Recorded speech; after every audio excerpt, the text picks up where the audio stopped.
Before I came into recovery, I would never have talked to you about a higher power. I didn't have any idea what that was. I didn't have a problem with God. I wouldn't have said I was religious. But I did lots of Sunday school. I had lots of Bibles. I had quite a spiritual experience as a small girl once in my garden. And I was at Sunday school, and there was a reading, a story about asking God to come into your heart. And I must have been, I don't know, 6 or something. And I remember standing under a tree and saying, please God, please, will you come into my heart? And I had that, you know, that feeling you get when you listen to an amazing piece of music and that kind of tingling.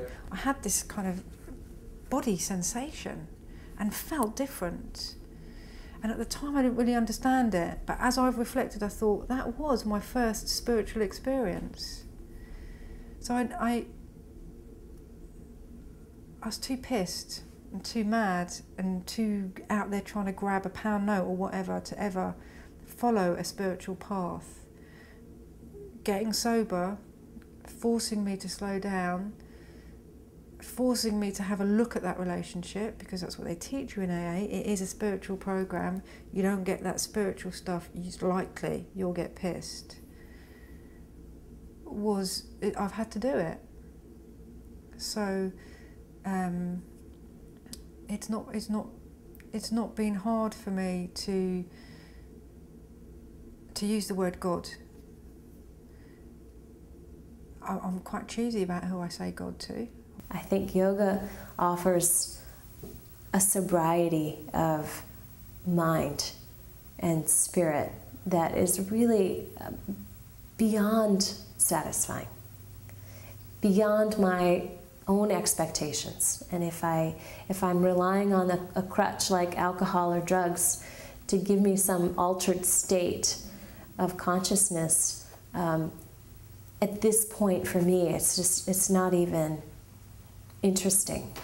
It doesn't hold the appeal or the allure that it used to, because I'm so clear on where that takes me personally. I think that I would not be the person that I am today if I hadn't had to come to terms with the fact that I was a drug addict and an alcoholic. And I didn't understand it when people said they were really grateful that they were alcoholics or drug addicts, but I am totally grateful, because I have had to reevaluate who I am and my life and how I am in the world. A drunken mind is in delirium. It's delirious. But a sober mind is in expansion, is in, you know, in terms of the practice, you know, what you get from a really wonderful practice is a feeling of wholeness and a feeling of extraordinary self-possession, and that the energy in you is even and full, transparent, porous, light, bright.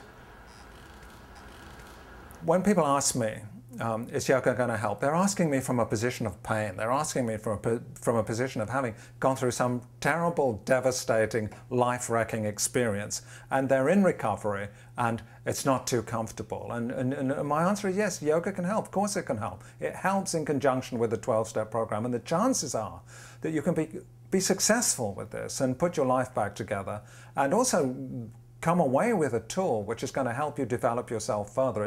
It's beyond recovery in the sense that, yes, one wants to stop, yes, one wants to recover, right? But also one wants to go further into all those things that yoga can offer you. Basically, you know, tremendous physical health that can give you emotional stability, and a tool that, if you're interested in that sort of thing, you can explore your spiritual life, explore your relationship to your spiritual identity in a way that has been proven over centuries to be safe and okay.